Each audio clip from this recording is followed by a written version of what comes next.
Hi, I'm Dr. Selena Fisk, and welcome to this episode of Make Data Talk. In this podcast, I help you turn your spreadsheets into stories in a way that is practical, accessible, and hopefully a whole lot more useful than your grade 9 maths textbook. Part of the work that I do in data storytelling is that I talk about the types of visuals that you could choose and the different options that you have. Today, I just want to, take a little bit of a different twist on that and get you thinking about why you need to stop choosing the recommended chart in Microsoft Excel or in Google Sheets. What I see in my work is that a lot of people really, underestimate how many decisions they outsource to Excel or to Google Sheets. Imagine this, and you would have done it a million times before. You've got all your data, you're pretty happy with it, it's clean, and you think, okay, I want to visualize this and put it into a format that is going to help people understand it a little bit better. And you go to insert chart, and there are some recommended options from Excel. And you look at the first couple and you kind of think, yep, that one looks pretty good, and you accept it. And you might see a clustered column chart. That's a pretty standard, first option that most people get. It kind of looks clean, familiar. It kind of looks professional. It's really easy for you just to drop it in there, obviously. But I guess what we miss by doing that is actually the most important part of your sharing that data with your audience, is that we want them to make meaning and take meaning from what we're sharing. And we're actually handing almost that decision and that responsibility over to Excel or to Google Sheets when we do that. We're not taking charge of the narrative that they might form, or the perception that they might form about the data. I know that there's plenty of people that listen to this podcast that would say to me that they're not super confident in creating data visualizations. So in many ways, this is an easy option for you because, it helps you do something that I guess is not your default. It's not something that you find particularly easy to do. And I get that. I totally understand that. And at the same time, Excel and Google Sheets is going to default to what's easiest for them to generate at the end of the day. It doesn't understand your context. It doesn't understand what you're trying to communicate or the message you're trying to share with your audience. It's essentially programmed and optimized for speed, and it's technically correct. It's technically a correct visualization of your data, but because they don't know your context and what you want to get out of it, it's going to lack clarity and potentially, cause issues with people understanding it and then, decision making down the track. Ultimately, I guess the program doesn't know what questions you're trying to answer, who's going to read the chart, or, what action you're hoping it will prompt. And ultimately, that's the purpose, and that's why we engage in data storytelling, because we're trying to lead to an outcome, or we're trying to motivate people to do something with the information. But if they see, if your audience kind of sees just columns and rows, and there's a, very kind of safe, standard, regular Excel first recommended chart output, that's not really maximizing that decision making and the understanding for your audience. Obviously, if you want to show that you've got tons of data, and this is a little tongue in cheek, but if you want to show you've got tons of data and you've done the work and you've inputted it, sure, select your recommended charts. But we know that it's really mind numbing if we get the standard recommended chart put in front of us with 50, 100 bars. I've seen that. It's so hard to read and interpret. It's basically impossible. It's kind of almost at the point where it's a bit mind numbing. And that's not what we want our audience to do. We ultimately want our audience to immediately know, hey, that's the thing that we need to focus on. And then you would facilitate or have a conversation about, well, what do we do with this information now that we know it?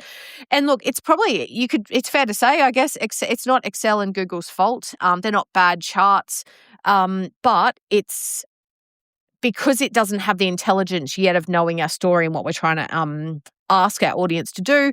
Obviously, it's just trying to do the best with what it can do with the actual data itself.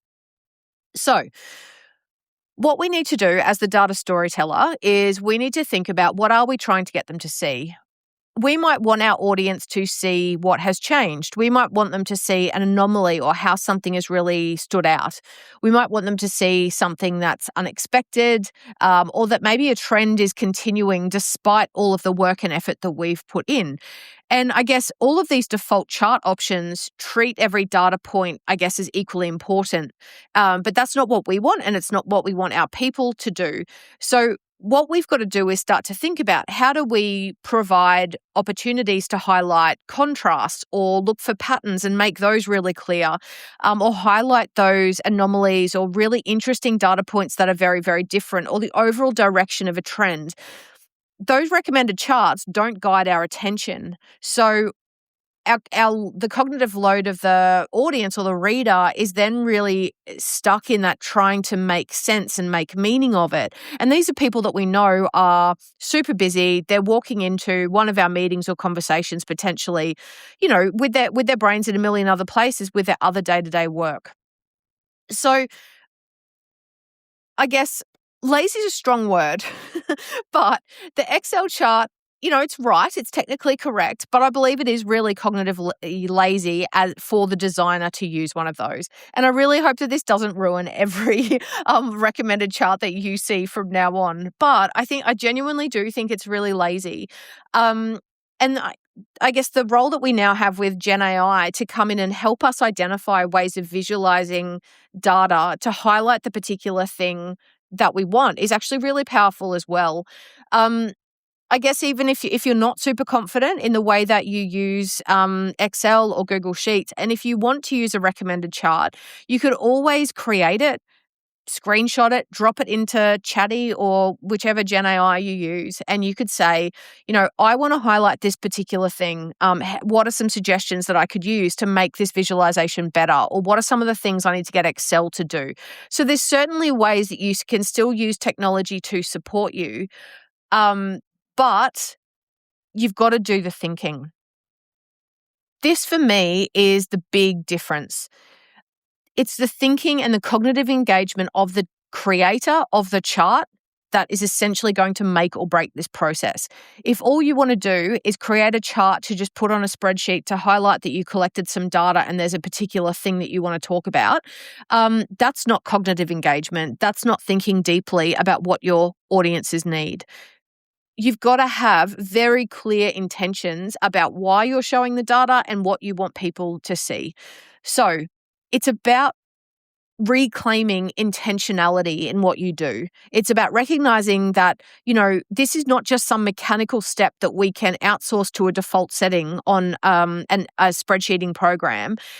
We actually need to engage in the thinking ourselves. And yes, the tools are super useful and they can make the data look pretty, but you have to engage cognitively with it first to think, well, what is the thinking that I want my audience to be doing? So the people that I know that do this extraordinarily well essentially pause before any of this creation and they think about two main questions.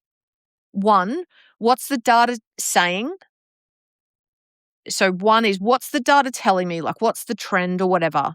And then secondly, what is the message that you're trying to convey? Then once you've decided overall what the data's saying and then what you want to convey, that's then going to indicate how you want to visualize it. It might still be a bar chart. It might be that you use the recommended chart to start with and you change it from there. It could be that you create your own from scratch. It could be that you use generative AI. But the decisions you make about the visualization you put on your next PowerPoint slide has to be guided by, what do I know it's telling me and what's the message I'm trying to convey to the audience? Because there are tens of, maybe even hundreds in some cases, ways of visualizing the same information. You've got to make the right decisions to put that information in front of your audience in the best possible way for them to understand. It could be that we have fewer bars involved. It could be that there's an intentional ordering pattern. We could have an emphasis on the bars or the elements or the dots in the scatter plot that really matter or that we want people to focus on. We remove chart junk. And I've talked about these things before in the ways that we can kind of tidy up visualizations. there's no doubt that Excel and Google Sheets are absolutely powerful tools. I use Excel probably daily almost, I reckon, and Google Sheets a fair bit, probably most weeks. But all tools, or like all tools, it reflects the assumptions of the people who develop it. And it doesn't know your needs and it doesn't know your context. So rather than just adding more noise in our charts to all of the different charts that we have and the dashboards that we see, be really intentional. Why are you actually wanting to visualize that data, and what's the message that you want them to take from that visual, and use those prompts to guide the decisions that you make about your charts. Thanks so much for joining us for this week's episode of Make Data Talk. As always, this content is available as a newsletter as well on LinkedIn and on Substack. And if you'd like to check out my free data diagnostic, it's available at selenafisk.com. Take care and look after yourself.